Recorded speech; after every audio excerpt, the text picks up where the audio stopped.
that's going to help you attract better employees. Because if I was going to go out and get a job as a salesperson, I would want to be looking at a company that's going to provide me the most warm leads and the most inbound opportunity rather than me having to chase and just do only cold outbound. And yeah, a lot of the lower level stuff, just like the initial messaging, that could be done with automation and even AI.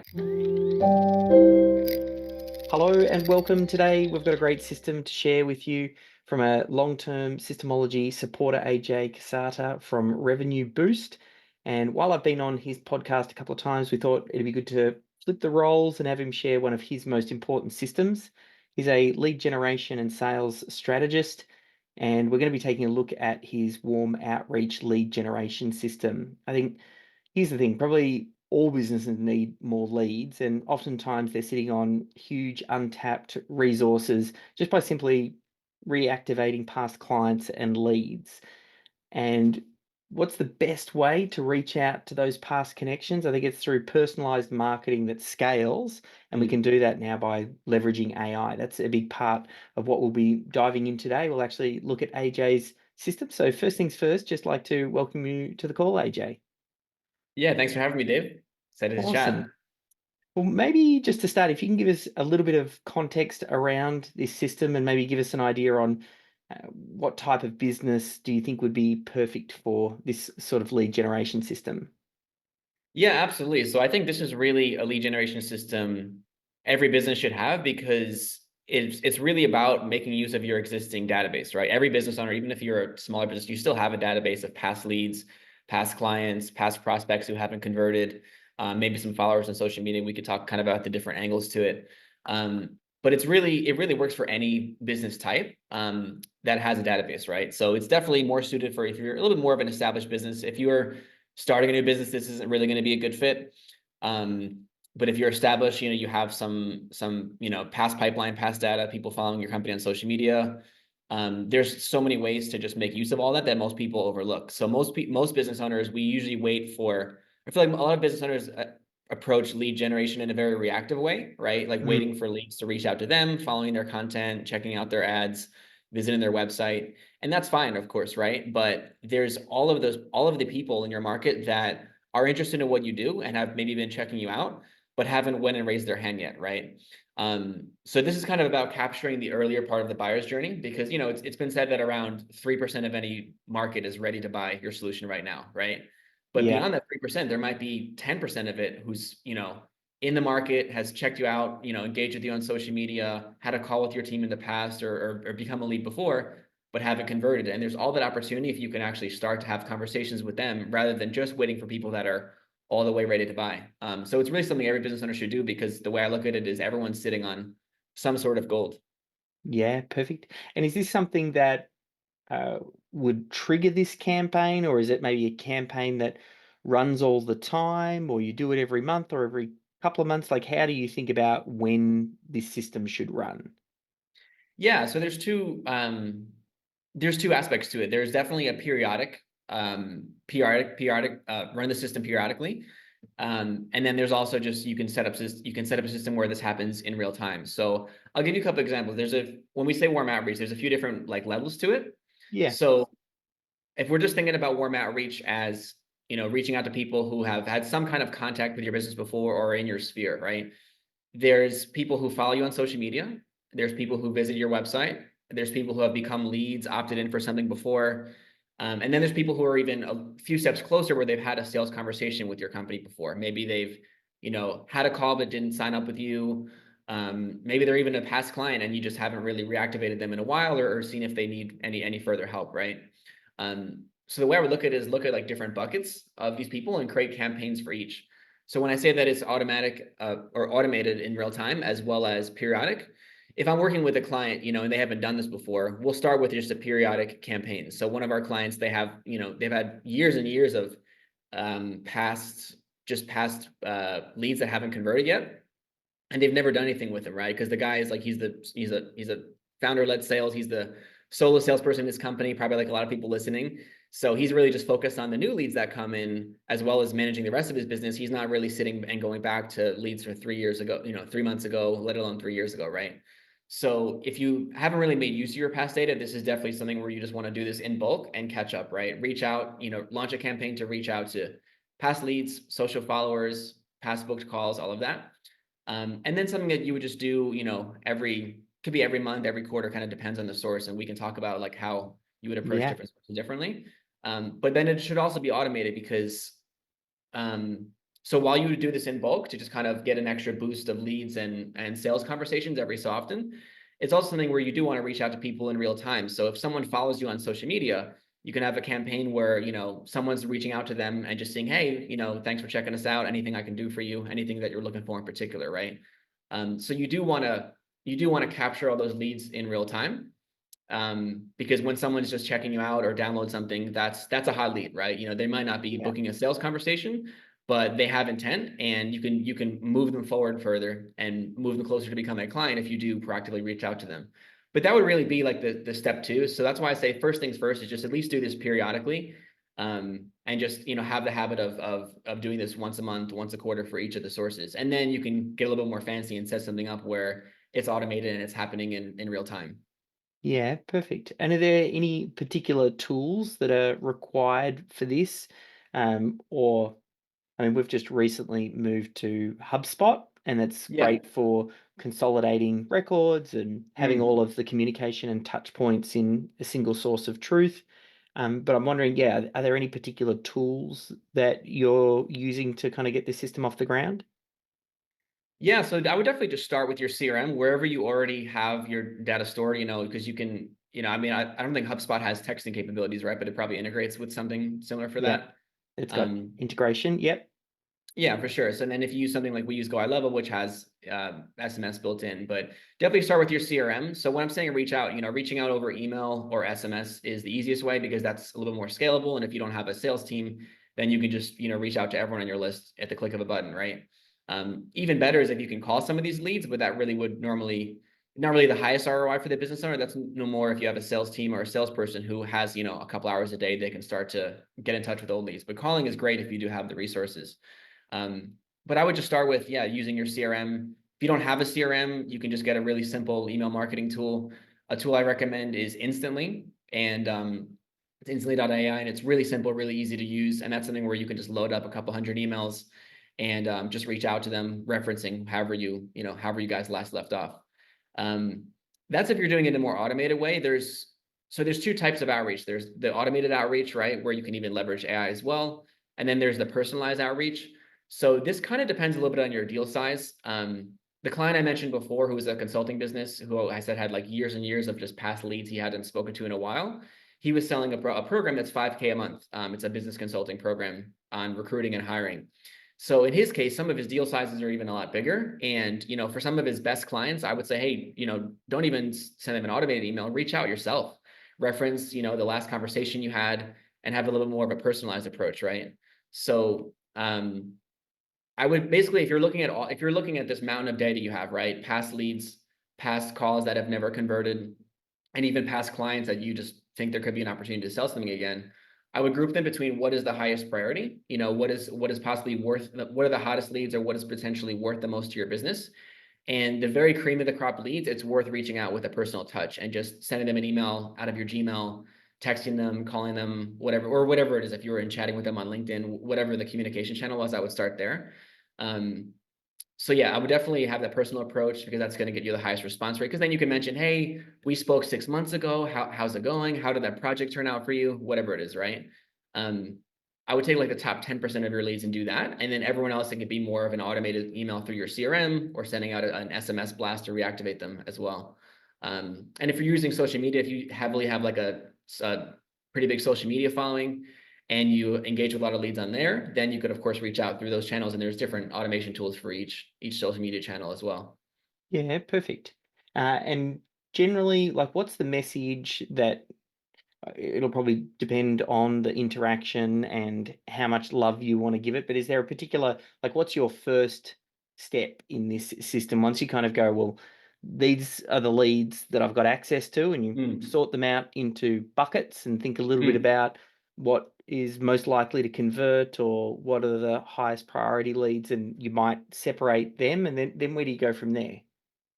Yeah, good question. So I would say if we want to group all of it into just two buckets where the message is quite different, there's previous prospects where you've had a sales conversation. So they've actually entered your pipeline, actually checked out your offer, had a call with you, but maybe didn't sign up. Um, or they did sign up for you, but now you think there's opportunity to sell something else. So like past clients.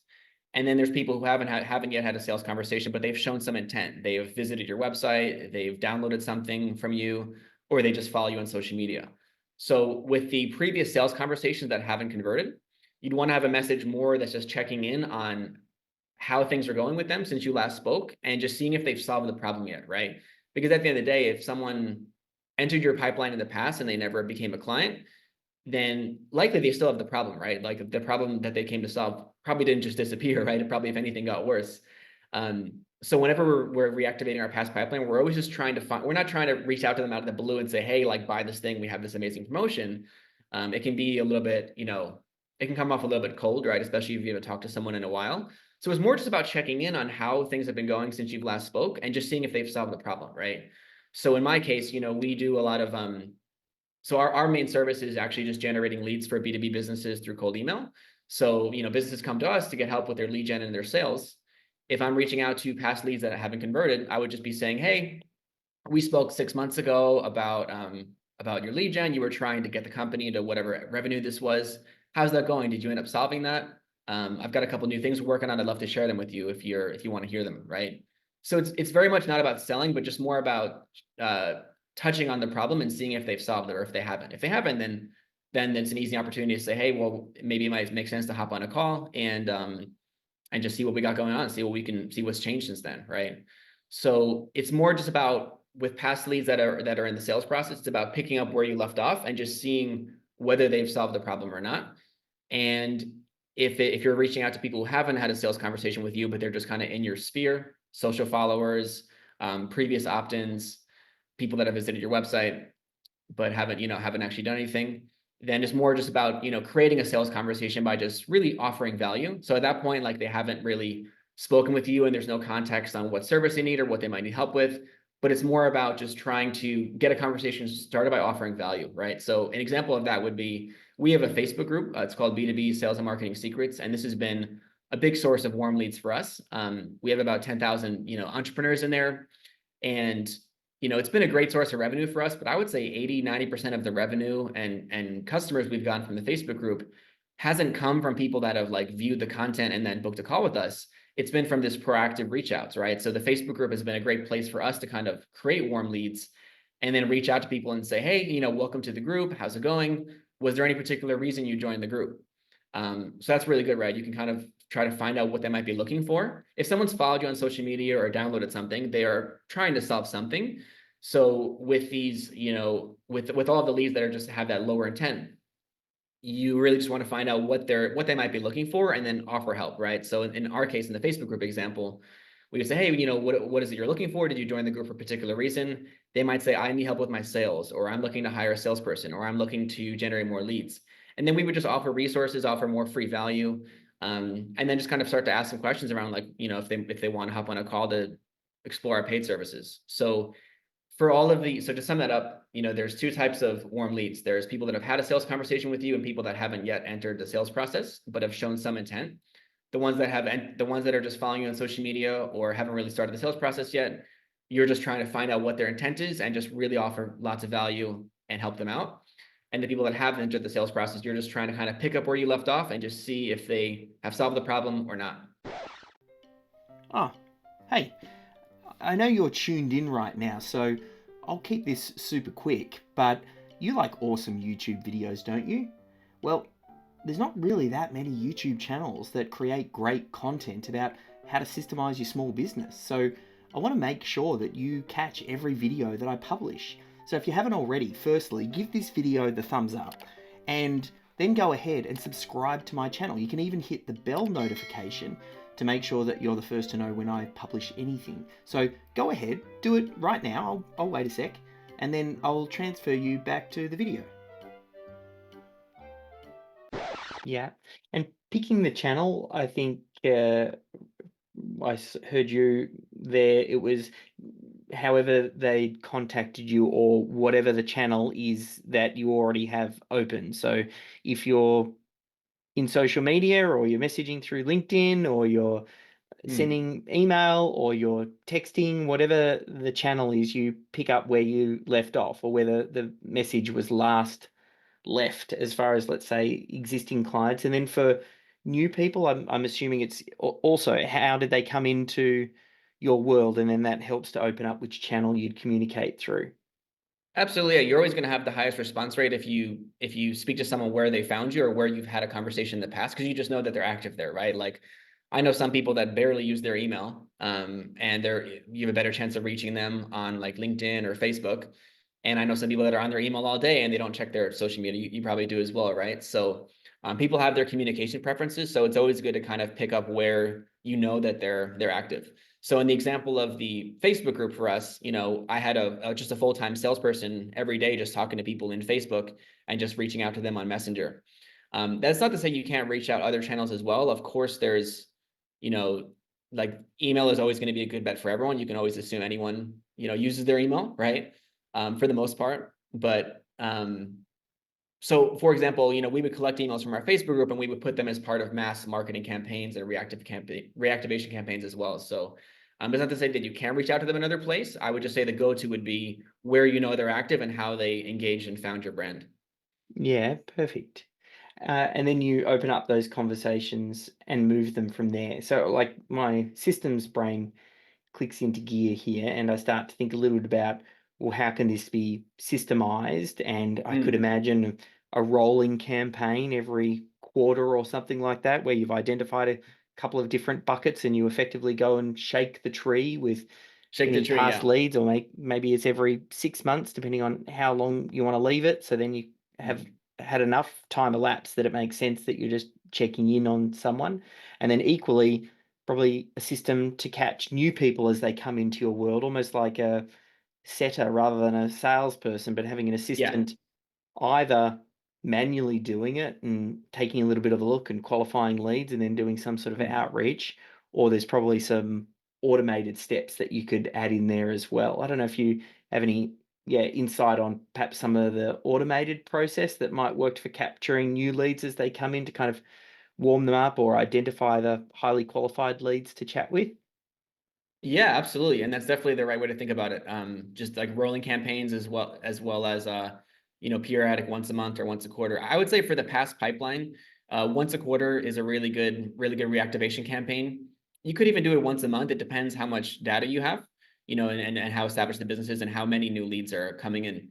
But I love that you said shake the tree, because it's the same phrase I use with my clients. It really is like you're shaking a tree and you're just seeing what comes out of it. And you always get something when you spend time doing this, or you have your team spent time doing this. There's always going to be something that comes out of it, which is why I think it's such a cool system to talk about today, because anyone can take this, even if there's still some gaps they have, or they're still not sure the right tech or tools, like anyone can go reach out to past leads today and they'll get something out of it, right? Because again, these people came to you for a reason, and if they haven't bought your thing, they probably haven't solved the problem, right? Some of them might have bought something from a competitor, but most of these people still have had the problem and they just got distracted or never actually had a conversation with you. So yeah, like anyone can follow this week and get something out of it, which is pretty cool. But as far as your question about automations, definitely ways to do it. So in terms of rolling campaigns, you would just want to set something up for each source. So for example, if we're looking at, well, just in my case with the Facebook group, how we did it was we would get emails from people that joined the Facebook group, because they would have a form to fill out when they joined the Facebook group. And then we connected that to our email marketing tool, which was Go High Level. And immediately they'd be part of, 3 to 4 email sequence where we just say, hey, this is what the group's about. This is what you can expect. Here's a couple of goodies for joining. And then we would just ask them a question to start a conversation in the email. And we'd also put a link to our Facebook Messenger, so we can say, hey, if you want to chat more around how we can help you make the most out of the group, or even get some more free stuff, then just message me here. Um, so that was where everyone in the group was not only in the group now, where our setter could reach out to them, but they were also getting automated emails. And the ones that actually were looking for some help, they had a way to reach out to us and book a call. And you could really do that for any source. So I mean, you're not always connecting email on social media, so you would have to use a tool for that. There's tools like ManyChat, which are good for Facebook and Instagram automation. There's tools like Expandy, which is good for LinkedIn automation. So if you do get a lot of leads or you do any marketing on LinkedIn, You can have a campaign set up on Expandy where every time someone follows you or connects to you, they get an automated message to start the conversation. And I would normally have it where once someone actually replies, you don't automate the further communication. I look at automation as a way to just start the conversation and kind of get people to raise their hand. But once you have a warm lead coming in who's chatting, it's better to talk to them as a human or to have a team member talk to them, because then it's, adding more of that personal touch, really seeing how you can help.